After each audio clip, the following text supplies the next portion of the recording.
Question number 1, Mr. Speaker.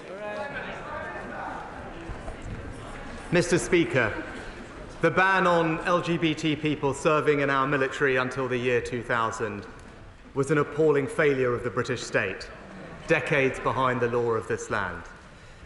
As today's report makes clear, in that period many endured the most horrific sexual abuse and violence, homophobic bullying and harassment, all while bravely serving this country. Today, on behalf of the British state, I apologise. And I hope all those affected will be able to feel proud parts of the veteran community that has done so much to keep our country safe. Mr. Speaker, this morning I had meetings with ministerial colleagues and others. In addition to my duties in this House, I shall have further such meetings later today. Mr. Speaker, can I associate myself with the remarks the Prime Minister just made? Mr. Speaker, in the UK, every 90 minutes, someone sadly takes their own life. Indeed, in this country, for men under the age of 50 and for women under the age of 35, this is now the biggest killer. When I was the Secretary of State for Health, I met many brave families and campaigners, and I committed to them that the government would publish a comprehensive, cross-departmental suicide prevention strategy. That was over a year ago, and still no strategy. Now, I know that my right honourable friend, the Prime Minister, cares as deeply about this issue as I do. We've discussed it many times, and can I ask him, please, if he would commit his government to publishing this strategy within days of Parliament's return from the summer recess? Mr. Speaker, when someone takes their own life, the effect on their family and friends is devastating. And I know the loss of my right honourable friend's own brother was an enormous source of pain for him.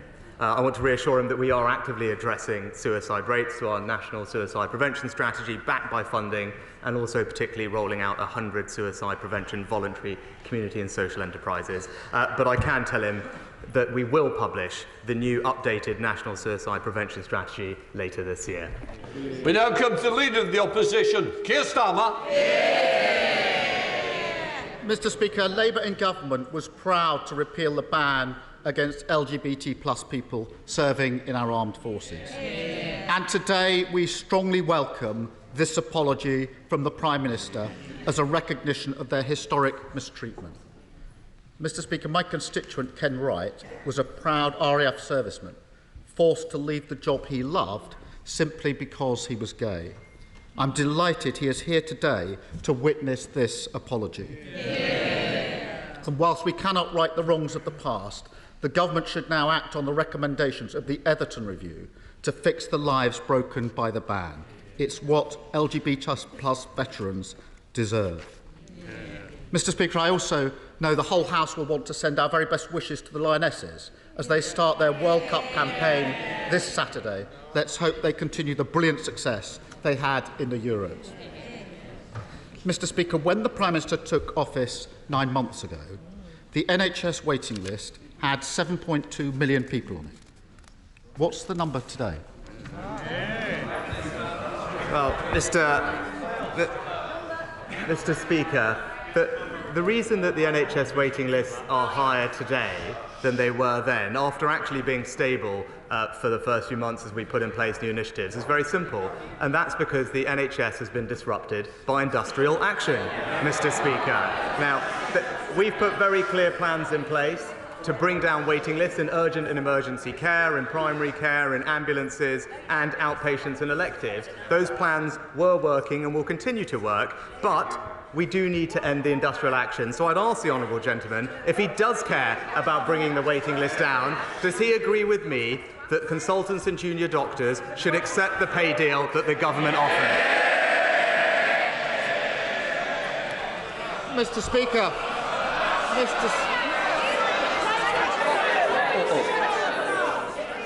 The Prime Minister likes to get away early. The more that you stop me getting on with the questions, the more I'm going to keep him here. So it's up to you how long you want the Prime Minister. Keir Starmer. Mr. Speaker, I'm sure the whole House is pleased that he's graced us with his presence today. But we don't get any more answers when he's here than when he's not. He knows the answer. 7 million people currently on the waiting list. Prime Minister, that's the highest it's ever been. it means that since he stepped foot into Downing Street, 100,000 people have been waiting in daily agony for things like hip and knee replacements, while he boasts. Has he figured out why, after 9 months, dozens of gimmicks, umpteen broken promises, his government is failing more patients than ever before? Mr. Speaker, again, I don't think we heard an answer to the question. Right, And also, I don't want you holding up proceedings, Prime Minister. It's very simple. If the honourable gentleman actually looked at what was happening earlier this year, what we have seen actually is that our plans were beginning to work. Ambulance and waiting times down from an hour and a half over Christmas to around half an hour. Virtually eliminating the number of people waiting 1.5 years for treatment, making huge progress on GP access. Now, all those things, all those plans we put in place, all the funding, all the extra ambulances, the extra discharge, all starting to make a difference, all held up by one very simple fact: industrial action in the NHS. Now, again, I'll give him a second chance. If he really wants to get people the health care that they want, will he agree with me that those doctors should accept the recommendations of the independent pay review body? It will be a bad time to get thrown out. It's 6 weeks, I think, long and hard. Can I just say to the Prime Minister, it's opposition questions, it's Prime Minister's questions. Keir Starmer. Mr. Speaker, I think with his time away, he's slightly forgotten how this works. And he talks about his plans. He talks about his plans, his NHS staffing plan. He doesn't need to lecture me. Order. It might be the last one before recess, but I'd just say to somebody, if they really want to take and go early, it will be very tempting to ensure that we do it. But think long and hard before you do. Keir Starmer. Thank you, Mr. Speaker. He talks about his plans. He doesn't need to lecture me on that. On the NHS staffing plan, he nicked it from Labour. Yes. It's the same old story. They mess up the NHS and look to Labour to fix it. Come the election, the country will be doing the same. The difference is that, unlike us, he hasn't said how he'd pay for his workforce plan. Now's his chance. Where's the money coming from? Mr. Speaker, not only is the NHS long-term workforce plan fully funded, it was welcomed by not one, not two, but by 43 different NHS stakeholders, Mr. Speaker. But no, he talks about our plans and are they making a difference? Well, let's just look in urgent and emergency care. Our plans mean that we'll put 800 more ambulances on the road, 5,000 more beds, faster discharge, more community care. That's why the Royal College of Emergency Medicine described it as significant and that it will undoubtedly improve conditions. But that's why, Mr. Speaker, what have we seen? A&E waiting times in England, the best in 2 years, Mr. Speaker. While Mr. Speaker, and they won't like this, while the NHS has the worst waiting times in the country in Wales, Mr. Mr. Speaker. Speaker, when he said the workforce plan was fully cost, I've never seen the Chancellor more bewildered. It's less than a year since his party crashed the economy with their unfunded spending commitments, and he hasn't learned a thing.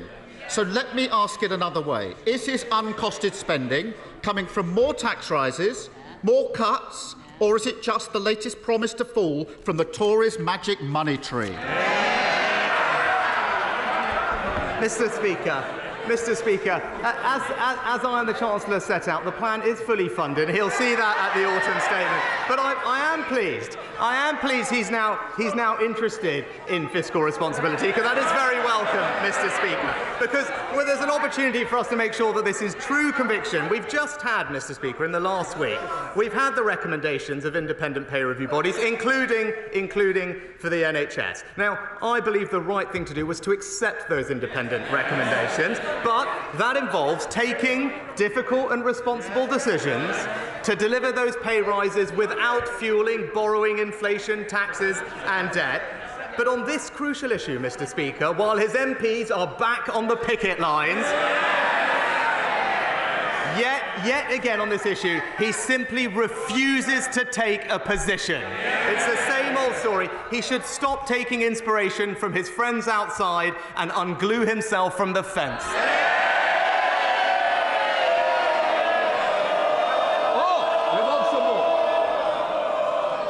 Who wants to lead the exit? Keir Starmer. Mr. Speaker, in that burst of nonsense, what you didn't hear was a single word about how he's going to be paying for it. Labour's NHS workforce plan is fully funded by scrapping the non-dom status that he so adores. You know the one, that non-dom... Order. I think one or two of you have asked to catch my eye. You're not going the right way. Keir Starmer. Thank you, Mr. Speaker. Labour's workforce plan is fully funded by scrapping the non-dom status that he so adores. You know the one, the non-dom tax thing, as he calls it, that allows some of the wealthiest people in the country to avoid paying tax here. Is that loophole so important to him that he'd rather have billions in unfunded promises than simply making billionaires pay what they owe? Mr. Speaker, this is the same policy that has paid, I think, for 5 different things at this point. I think, Mr. Speaker, everybody knows that I'm a fan of doing maths to 18, but the honourable gentleman makes a very strong case for doing maths all the way to 61, quite frankly.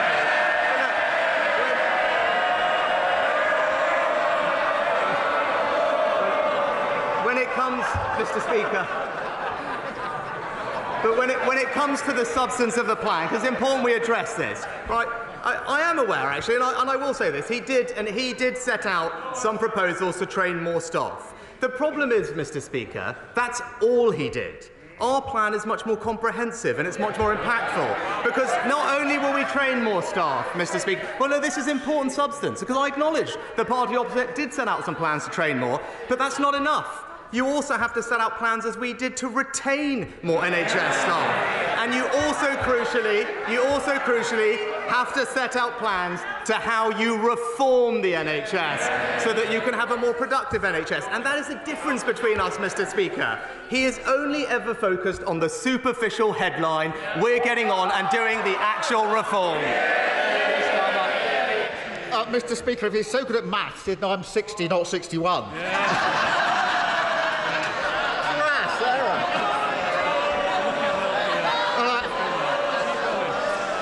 I don't know whether the Prime Minister's found time to visit Hillingdon Hospital during the recent by-elections, where the wards have had to close, staff are working in appalling conditions, and patient safety is at risk. And that's simply a snapshot of the wider problem. This week, the National Audit Office set out in detail what everyone already knows. The government's hospital programme has, shall we say, some gaps in it.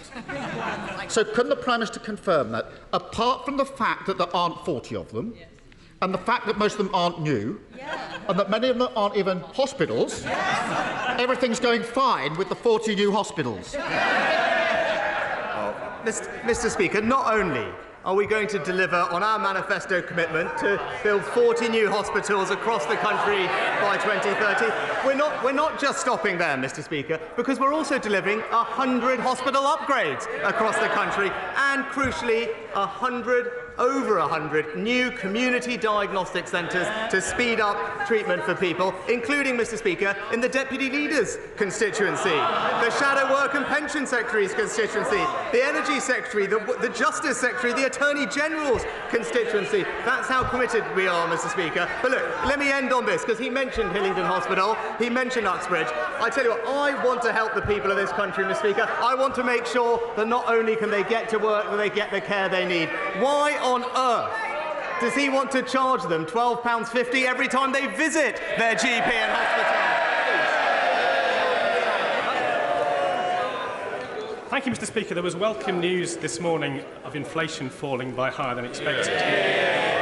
The businesses in my constituency are trying to plan their pricing for next January and are struggling because of the proposals to introduce the extended producer responsibility, and they don't yet have the information on how much it will cost or how it will work.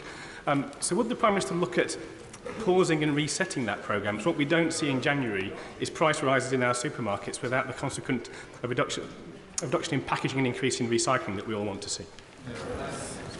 Well, Mr. Speaker, I thank my honourable friend for the question. This is something that has been raised with me by those in the industry. Now, we are committed to protecting the environment and delivering on our net zero targets, but DEFRA are continuing to engage closely with manufacturers, retailers and packaging companies on the precise design of the scheme. And I know that ministers will continue to keep this House and my honourable friend updated.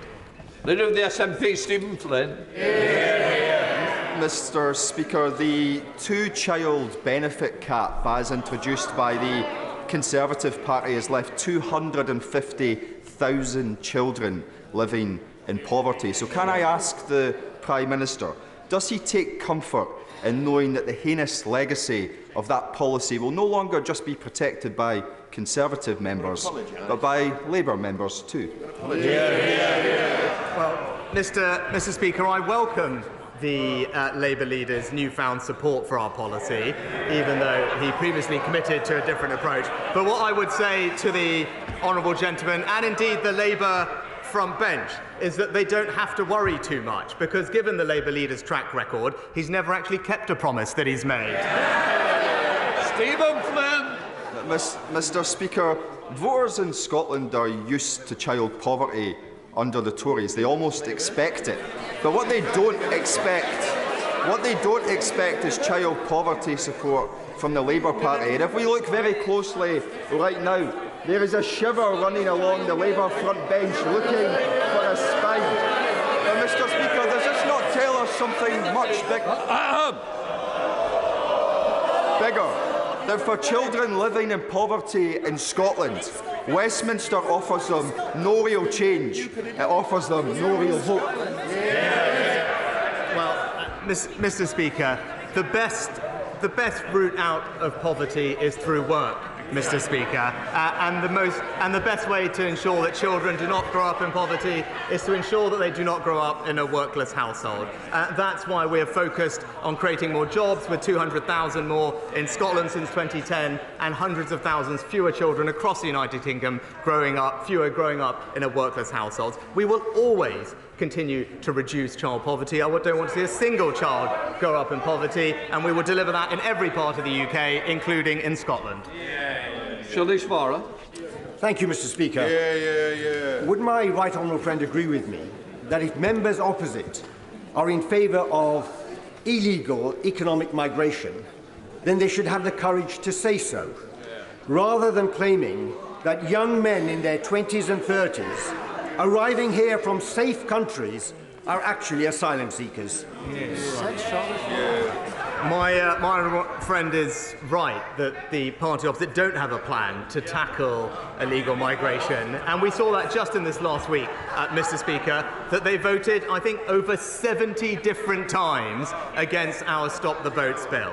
And that bill will make it crystal clear that if you come here illegally, you will be detained and swiftly removed to a safe third country. That is the fair, compassionate and right way to deal with this problem, and that's what we believe in. Caroline Lucas. Thank you very much, Mr. Speaker. It's exactly a year to the day since UK temperatures hit a deadly 40 degrees for the first time, with 3,000 excess deaths last summer. Yet the Prime Minister's own climate advisers and businesses have said that his climate progress is worryingly slow. Now, he likes to claim that the UK is decarbonising more quickly than the rest of the G7, but since the Paris Agreement, that is simply not true. He likes to claim that it's not a top concern for the public, while recent polling shows that that's not true either. Experts, businesses and the public all want bolder climate action, but it isn't even one of his top 5 priorities. Can he tell us why not? Mr. Speaker, the Honourable Lady just makes a completely bizarre point. Because we moved quicker and faster than everyone else, she thinks that somehow is something that we should now not be proud of. It's right that other countries are catching up. It's inevitable that they will have to decarbonise faster now to make up for the fact that over the past 2 decades they haven't followed our example. So I'm not going to take any lectures for her on this topic, because our track record is a good one, Mr. Speaker. We have decarbonised faster than everyone else, and right now we are making the right long-term decisions to make sure that we do transition to net zero, but do so in a way that brings people along with us and creates jobs in the process. Bedfordshire businesses now have apprentices on the factory floor earning £48,000 a year on qualification, easily beating cost of living pressures. So what more can we do to get schools to promote apprenticeships to pupils and parents, as our colleges and institutes of technology are great poverty-busting institutions? Well, my honourable friend makes an excellent point. One of the practical steps that we are taking is to put all apprenticeships onto the UCAS system this autumn, which will make sure that they have parity of esteem in the classroom, increase information for parents and teachers. But at the same time, Mr. Speaker, as I announced earlier this week, we are clamping down on university courses that fail to deliver good outcomes. Because what we should be doing is providing young people with the best opportunities for them to get on in life, and he's absolutely right that that should include apprentices. Dame Diana Johnson. Thank you, Mr. Speaker. Why does the Prime Minister think that Sir Brian Langstaff, who chairs the public inquiry into infected blood, has reopened the hearings and has summoned before him the Prime Minister, the Chancellor of the Exchequer, the Leader of the House and the Paymaster General to answer questions next week? Mr. Speaker, my thoughts remain with all those affected by this appalling tragedy. The infected blood scandal should never have happened, and that's why the public inquiry was set up by one of my predecessors. I've submitted written evidence to the inquiry and am due to give oral evidence shortly, so it would be inappropriate for me to comment further at this time. Greg Clark. Indeed, Mr. Speaker, 800,000 people work indirectly or directly in our car industry, which accounts for 10% of our country's exports. So I strongly welcome the £4 billion investment by Tata in a battery factory, with the jobs associated with it. So will my right honourable friend build on that success and pursue a clear plan to get more gigafactories, including in the West Midlands, so we can capitalise on our lead in battery innovation and technology? Well, my right honourable friend is absolutely right to highlight the importance of today's announcement. One of the largest ever investments in the UK auto industry in this country's history. Billions of pounds, thousands of jobs, and it is a massive vote of confidence in the UK economy. Dr. Philippa Whitford. Thank you very much, Mr. Speaker. The NHS in England has just had its longest ever junior doctor strike, and consultants go on strike tomorrow for the first time in 50 years. Yet so far Scotland has had no NHS strikes. This isn't by chance, but because our Health Secretary and First Minister have kept working with the BMA to try and address the pay erosion faced by doctors since 2008. Workforce shortages are the biggest challenge facing healthcare, and the Prime Minister just mentioned the importance of staff retention. So does he really think refusing to even talk to health unions will stop doctors leaving the NHS? Mr. Speaker, we did talk to health unions, but we also respected the independent pay review body process, Mr. Speaker, which is the right way to resolve these issues, and it means a typical junior doctor will see a 9% pay rise as a result of that deal, Mr. Speaker. Combined with, as you mentioned, retention, earlier this year, the government delivered the #1 ask of the BMA, which was to remove the cap on pensions tax that was specifically designed to retain senior doctors in the NHS. So the government has now done its bit, and I would urge the unions to please get back to the hospitals and treat your patients. Sir Jacob Rees-Mogg. Thank you, Mr. Speaker. Does my right honourable friend share my unease that a bank that has the government as its largest shareholder should close the account of a senior opposition politician? Will he use the government's shareholding to ensure that there is an inquiry into these circumstances, because the subject data access request makes it clear, or certainly indicates, that it is the person concerned's political views that led to his cancellation? And does my right honourable friend agree with me that however much we may find them tiresome, members of the opposition deserve bank accounts? Well, Mr. Speaker, It wouldn't be right if financial services were being denied to anyone exercising their right to lawful free speech. Our new Financial Services and Markets Act puts in place new measures to ensure that politically exposed persons are being treated in an appropriate and proportionate manner. And having consulted on the payment services regulations, we are in the process of cracking down on this practice by tightening the rules around account closures. But in the meantime, any individual can complain to the Financial Ombudsman Service, which has the power to direct a bank to reopen their account. That's Sean. Thank you very much. I know how it feels to be homeless, squatting from one place to another with your entire belongings in one single black bin liner. Hard-working families, including Bradford West, are at risk of homelessness because of a Tory mortgage bombshell and failing to legislate to protect renters. Yep. So can I ask the Prime Minister, apart from totally losing a grip on the whole situation, what is he doing to stop 500,000 people from becoming homeless? Oh, Mr. Speaker, actually rough sleeping levels are about a third lower in 2022 compared to the peak in 2017. And since our landmark Homelessness Reduction Act came into force, over 600,000 households have successfully had their homelessness prevented or relieved, and we are investing £2 billion over the next 3 years to continue to tackle homelessness and rough sleeping. Mark Francois. Thank you, Mr. Speaker. The Prime Minister mentioned our armed forces. Can I mention them again? We lost 457 personnel in Afghanistan killed, and several thousand who suffered life-changing injuries. So I and some of my colleagues on the Defence Committee were absolutely stunned to see a video posted by our own chairman lauding the Taliban's governance of Afghanistan, not mentioning they're still trying to identify and kill Afghan civilians who sided with NATO forces, and also not mentioning the fact they don't like girls to go to school. So can I make plain this was not in our name, and can I have the Prime Minister's assurance that this silly and naive act was not in his name either?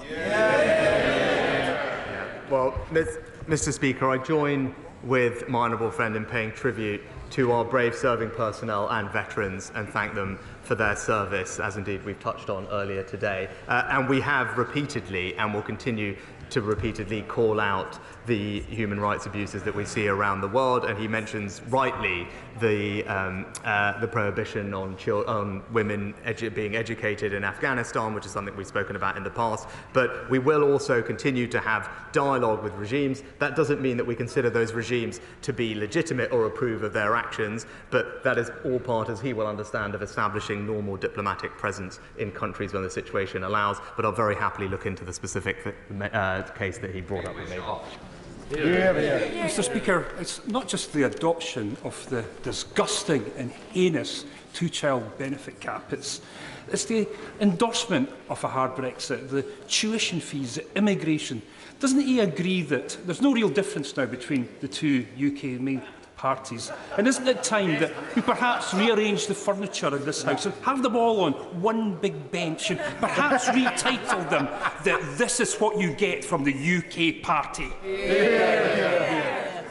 Well, thank you, Mr. Speaker, for the question. And I will leave him and the Labour Party to debate the finer policies between them. But I would say on the substance, because it is important that actually the track record demonstrates that we are making a difference in reducing child poverty, Mr. Speaker. There are now 400,000 fewer children in poverty than there were in 2010 as a result of the actions of this government, noticeably moving their parents into work, because it has the single best benefit for those children. That is the right policy, and it's one that we will continue to deliver. Let's shake hands.